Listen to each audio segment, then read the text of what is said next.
Unsa naman ang cellphone guys. Lain naman kainig video. Kuris-kuris naman eh. Ay Lord, tabang intaw ko na kong cellphone na unsa na ni. Maklaro pa ba ko ani? Wala nagiayon yung cellphone. Nandiyo. Kuris-kuris. Naulian. Ano ito eh? Nahulog mo gani guys kung cellphone. Puspos mas kong apo. Hindi na maklaro kung mag-video ko. Magutan ko guys. Si Kwa. Ang tanan ron. Saklag ukra. Puro-puro na ang cellphone guys. Ano pagka-cellphone na naroon. Mga kadimao ng video ha. Puro. Ay, tapoy. Kaya ka talaga siya.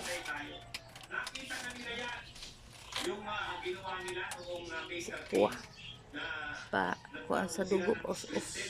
Ang inis mga taas ng dugo guys. Sa blood.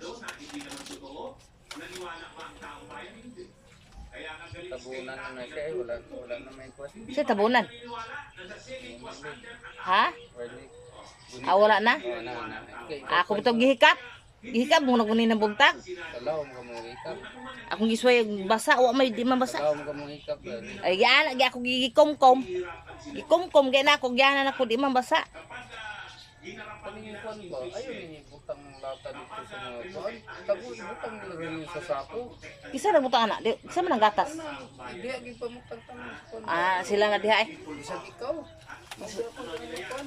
Kuan kay nakita mo ko. Sila diha eh. Daob pod. Uy, single dilata nga wala mo kay na kuya. Asa man yung kuan. Nasa ako eh kabi. Wala eh. Ayaw lagi ko ilara lang. Iba mo ko. Nadungog na. Nadungog na. Nagkuan ka din, nagkuan ko. Klaro na kayo. Dungog na. Kaya ang warning natin sa kanila, huwag ninyong matitipin ang taong bayan. Pala din no. Papantayan namin yan. Tol. Kahit pasinigyan ang maging Senate President. Gikuha loyo daan. Nawagtang di ay. Kaya ano ito, kung ano man ang binabalak nila, pag-isipan muna nila ito. Kapag sa kabilang ng napakarami ng mga ebidensya, aliwat ka na ng ebidensya, talagang kitang-kita na guilty si Sara. Ay, na lang guys.